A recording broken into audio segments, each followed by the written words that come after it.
So, hello, everyone. Thank you for again or newly being with me and us here through Sun and Moon Yoga Studios YouTube portal.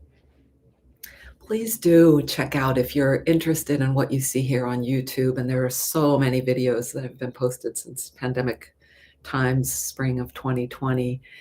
Um, we have offerings virtually as well as in person happening. So fresh things. So it's kind of interesting. Sometimes it's good to go back historically and watch things again, but hot off the press is also somehow very potent, isn't it? Good morning, Mary Beth, and I think Virginia's out there. And thank you to all of you who are joining later. Some of you I know joined from way on another part of the planet, I think. Kamalesh, I'm not sure where you are these days. I know that Ann Catherine and Kevin join me. Nancy Jones joins me.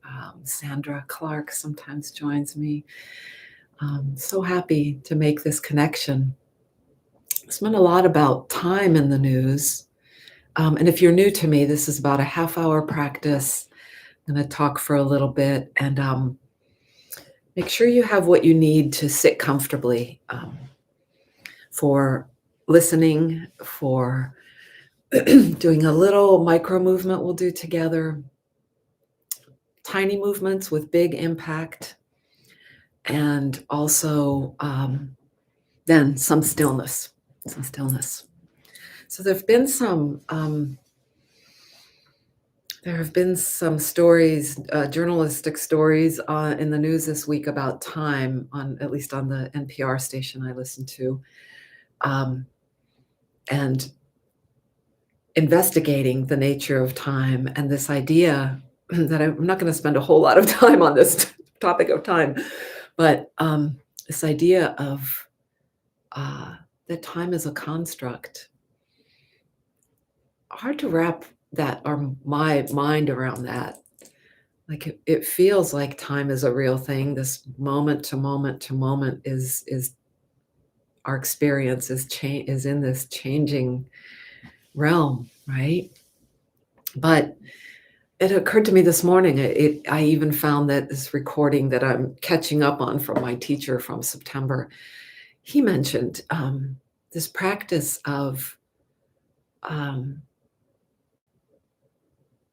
submerging ourselves for a moment, as if just getting still, and rather than going to this was preceded by a different practice of where we went into an imagery of a place, a spatial, a place that we love to be. And then he invited us to just sink into the moment as if the moment is alive. Anyhow, I'm going to play with that one and see. My gist from trying this out a little bit this morning is that we kind of can get carried by the moment if it's like a conveyor, a live conveyor belt, which is maybe a little different than the sense of clock time that we have.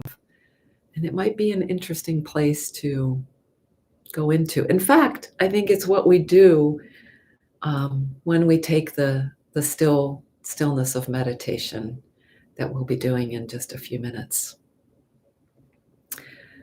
So we have both this experience of movement through time and the experience of a still place. I wonder if the still place is something for me, and you can find this for yourself, is something so different. It's a whole, what's the phrase? A magnitude of orders, an order of magnitude that is totally different, like a different dimension. So movement, time, change is one dimension, and stillness is another. And yet we come together, and what might be even said, sometimes it's said that the horizontal plane is stillness, sort of, is movement, is like movement, like cars moving, time moving. And this vertical plane for us that grounding down, as you can begin to do even now as I'm talking, that sensing the surfaces of your body, this vehicle we travel in, at least this physical body, sensing that groundedness all the way down to, and at least in our spatial knowledge, to the core, core of the center of this sphere that we live on, the earth. Coming, and that line comes right through us, our little place of real estate, through the center of us, up through our head, and reaches to the heavens and beyond our solar system, our galaxy, out through the edges of the, wherever that is, of the universe, or into infinity. I don't think our mind can even grasp that, but that's that still point, and yet it's like an infinite point. So as usual, I'd like to share a poem. I've dipped back into this book I received as a gift, really a strange coincidence. I received this book, The Poetry of Impermanence, Mindfulness, and Joy. It started its journey to me, and it has this lovely cover.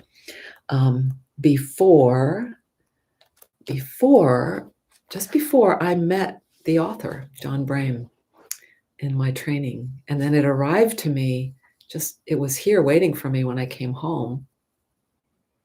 And I was quite baffled. Anyways, talk about time. So a strange coincidence that my friend who lives in the same city as this poet had purchased this for me before I met the poet. And then I met the poet.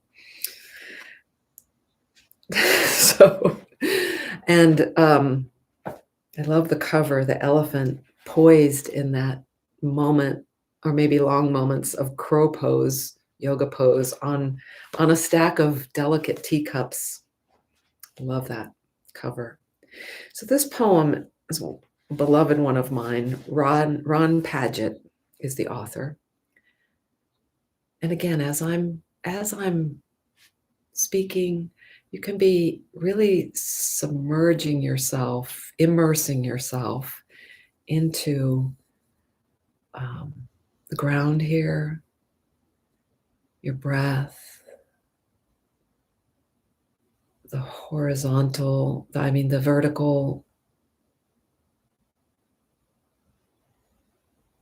realm, the horizontal realm of space around, sound, air, temperature,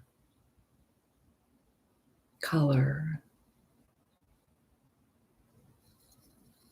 maybe even smells, objects.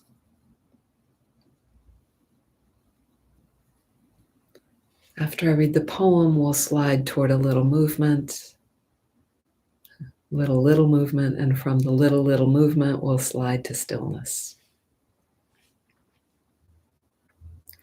Inaction of Shoes. There are many things to be done today, and it's a lovely day to do them in. Each thing a joy to do and a joy to have done. I can tell because of the calm I feel when I think about doing them. I can almost hear them saying to me, "Thank you for doing us." And when evening comes, I'll remove my shoes and place them on the floor and think how good they look, sitting, standing there, not doing anything.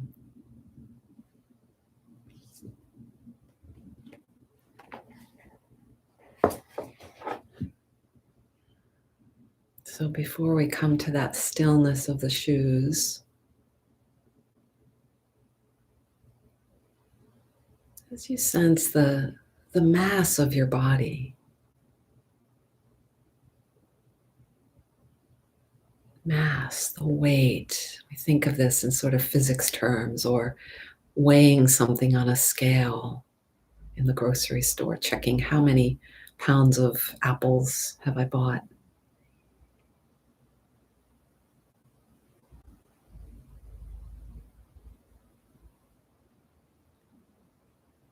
And allowing the mass of yourself to just surrender to gravity. So it might mean you might notice if you're sitting, and I did say sitting earlier, but you could be lying down, you could be sitting in a chair.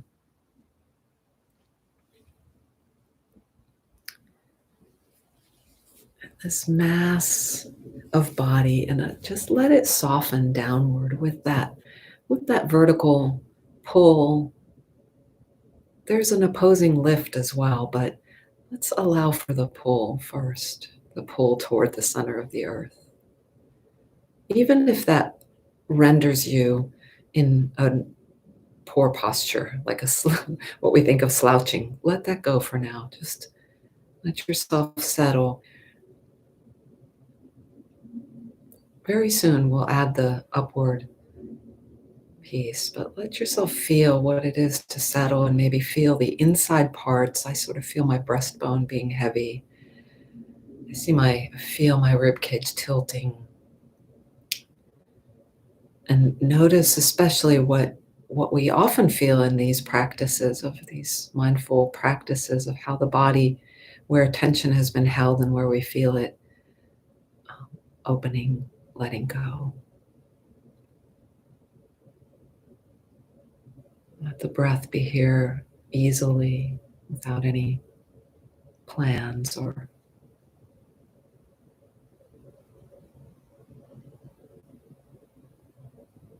needs. Very slowly as you're ready. Actually, I'm going to release that upward one. Do I release it? Do I not? Let's just go into the movement part from here. The upward part will come. So feel to your right shoulder. Just feel to it. And in fact, you might take your hand and your opposite hand, your left hand, and touch it to feel and say, hello there, dear one. You might even look toward it. So we get a lot of sensing. And then let the left hand go back, turn away from looking at it for a moment. And imagine, just imagine, and as one of my favorite online Feldenkrais teachers, Alphonse, suggested, we're going to make a plan now. As I said, no plan with the breath earlier, but a plan in our mind, sketch it out. We do this all the time, so let's do this now with our right shoulder. We imagine that we're going to just lift our right shoulder a little bit toward our ear, just like half an inch. Pause there and then let it down again. And pause again. This is like a four-part action in our minds, only in our minds right now, only in planning. The right shoulder, imagine how it feels when it lifts a little, what shifts in the body, what needs to happen for the right shoulder to slightly lift, what's shifting of skin, of bones. And then it pauses as it's a tad closer to the ear, and then it lets go downward.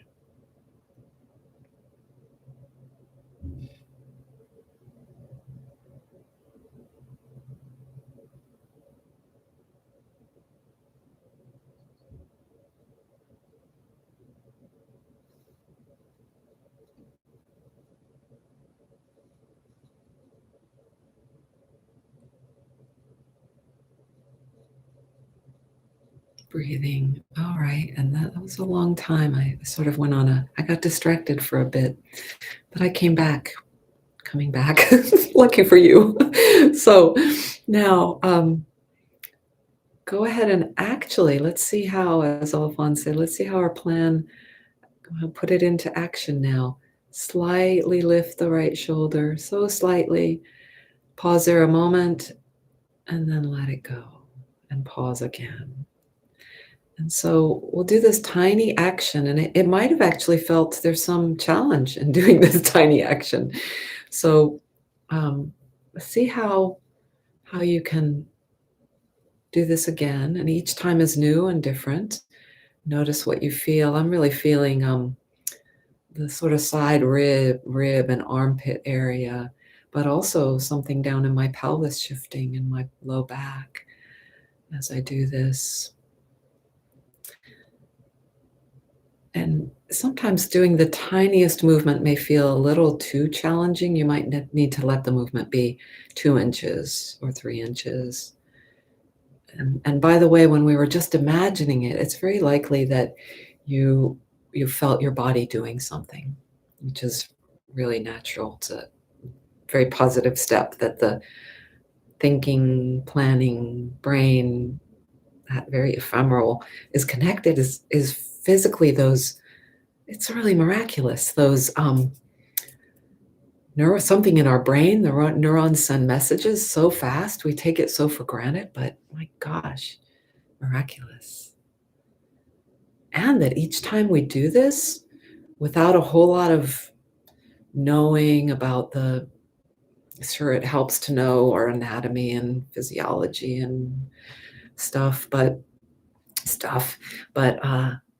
we can just by sensing, we can feel what would be an easier path. How would more of myself be involved, whether it's breath, the ribs, the jaw, the spine, the musculature, and all the gears that connect in all the joints, like, the gears of a clock, or if you know a set of gears, that image. All through the body, we have these kind of gear mechanisms, meaning that that little movement of the shoulder connects all the way down to my big toe, on toes. Okay, let it go and just rest and feel the mass of ourself here now.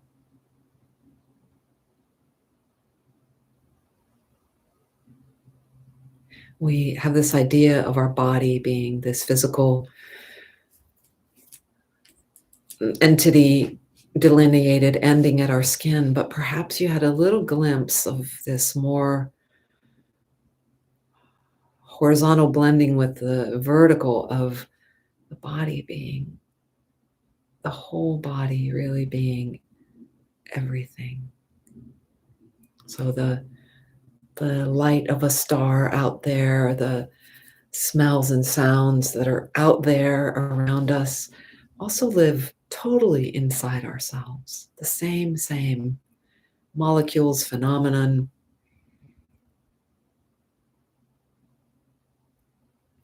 The same potentiality that hasn't yet happened live inside us just as much as it lives outside us.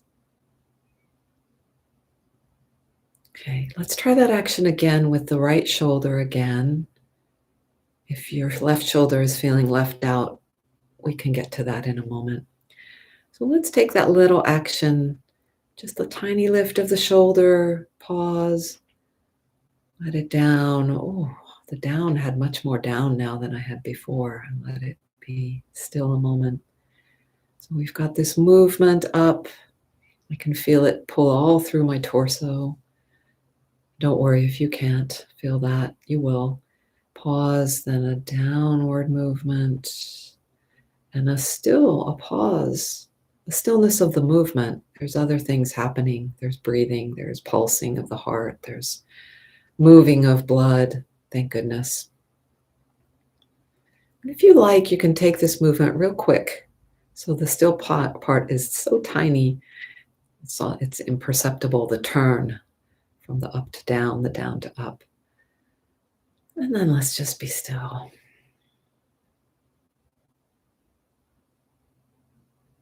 What's new here now? This is very powerful to notice. What's new here now?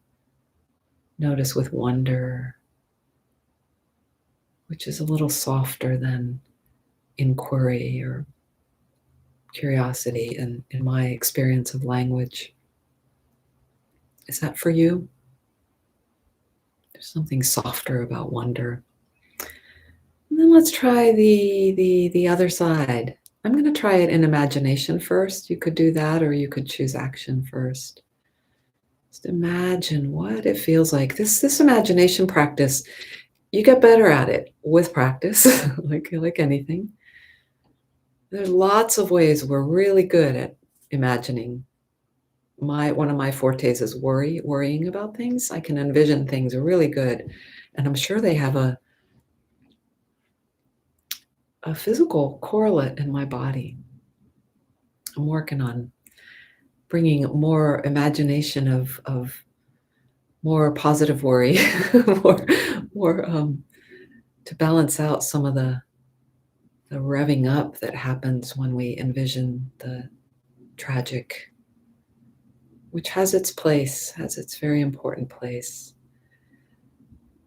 So what is it like to feel? What do you feel? Do you feel the arc through space? The arc, it's probably an arc because that joint has a roundness to it. And maybe as we've been moving this, as we've been noticing that the lift of the vertical is happening for us a little bit more through the whole body. Now go ahead and begin, if you've been imagining, begin to do the action.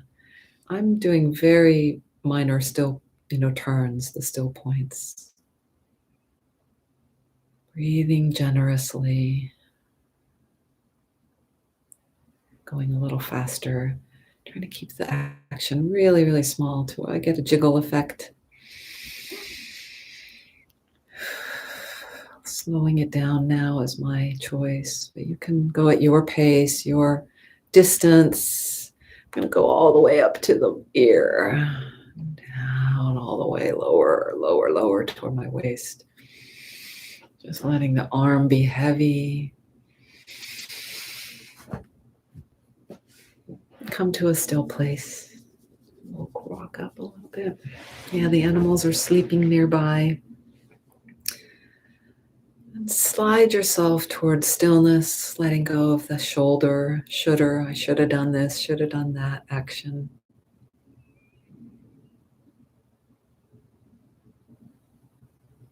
That's one of my powerful imaginings as well, sort of back in time, rewriting what was. There's no harm to it. It's just sometimes out of control tyranny of shoulding.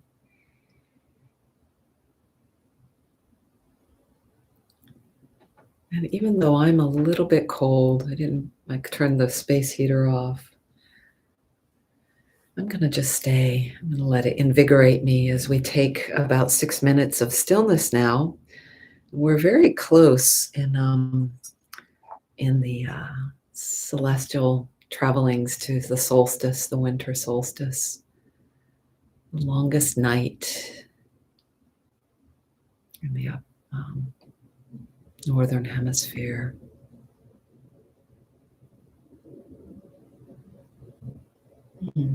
If you're closer to the equator, if you're at the equator, they don't have that, do they? Maybe if you're just a little north of the equator, there's a slightly longer day.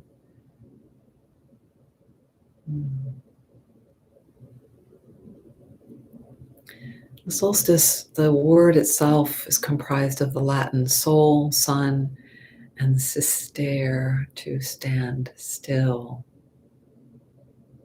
I was a little surprised at that. I thought there would be something about the longest darkness and light, and shortest light, or longest light and shortest darkness of the summer solstice in the naming of it.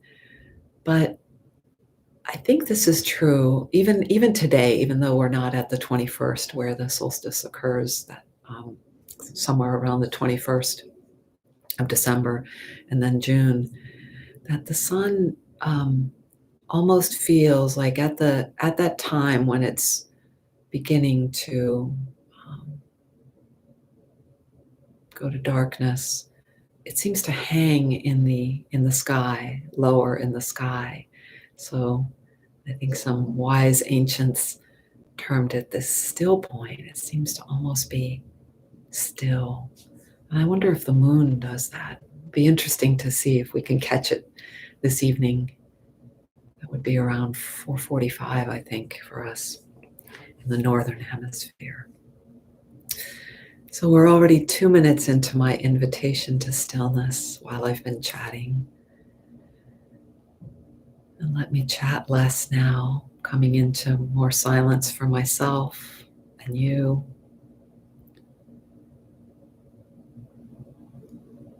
If you need it, I hope you've adjusted your positioning so that you're in an easy stillness.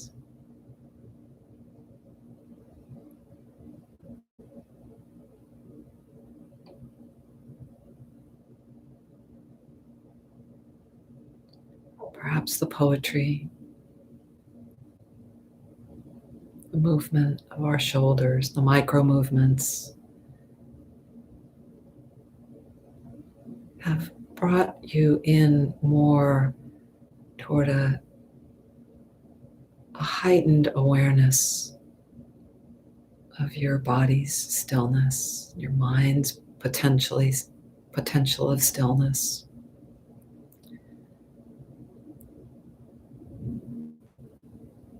They can do that. They have that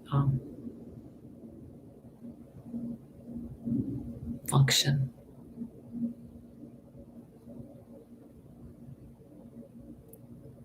But I would like to also invite, again, going to the feel of the body is not limited to this physical body that you name. You have been named, or maybe you name yourself, renamed yourself. Most of us get a name at birth, or a little bit before or soon after.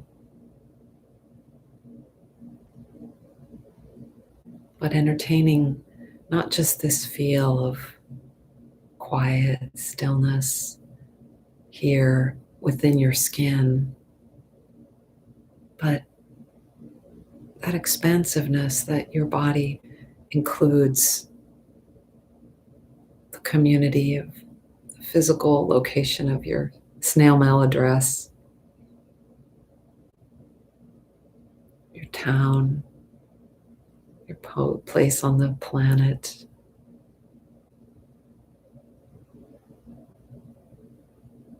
the atmosphere of the earth, and beyond, beyond, beyond. So more and more holding those without losing this, what is feeling today for me, this pinpoint of awareness. Maybe it's because I've been contemplating this still point.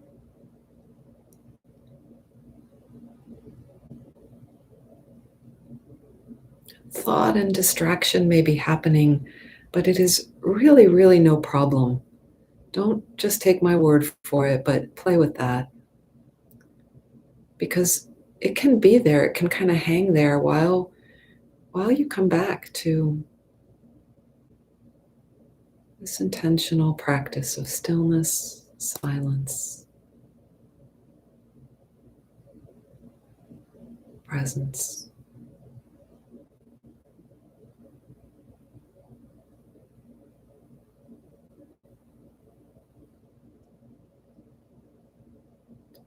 Simply being aware that we're aware and all that we're aware of.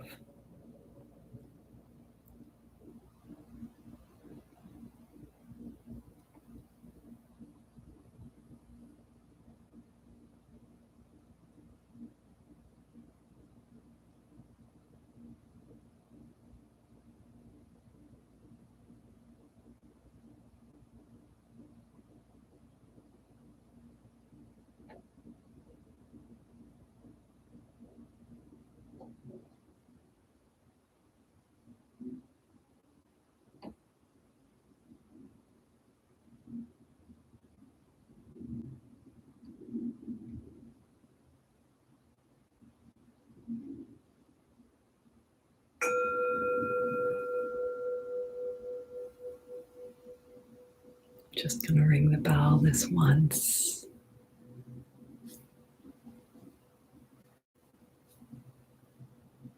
Thank you for joining me.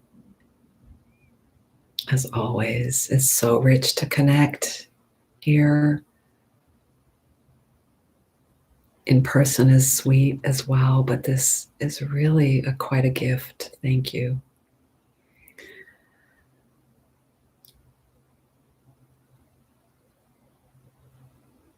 Bow to you, and may you have a very happy holiday season. I'm going to take a break. I may record a 5-minute meditation that you can join me for Christmas Day, which will be a Sunday. Today is the beginning of Hanukkah tonight. So we have all these holidays, Kwanzaa celebrations, solstice. What was the Seinfeld? What's that stick? I forget. It'll come to me. And New Year's Day coming up. So I'd like to keep those mornings kind of open for being with my family here. And I just want to show you, you're going to get a glimpse at my desk here, show you the stillness, the still animals next to me. That one.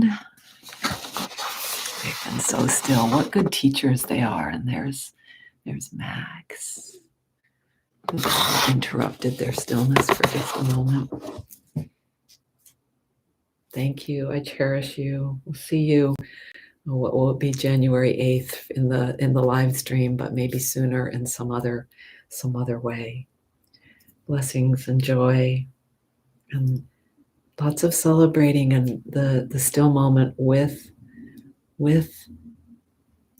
alive moments that carry us through. And I thank Russell Delman for that teaching from the Embodied Life School. Ciao, ciao.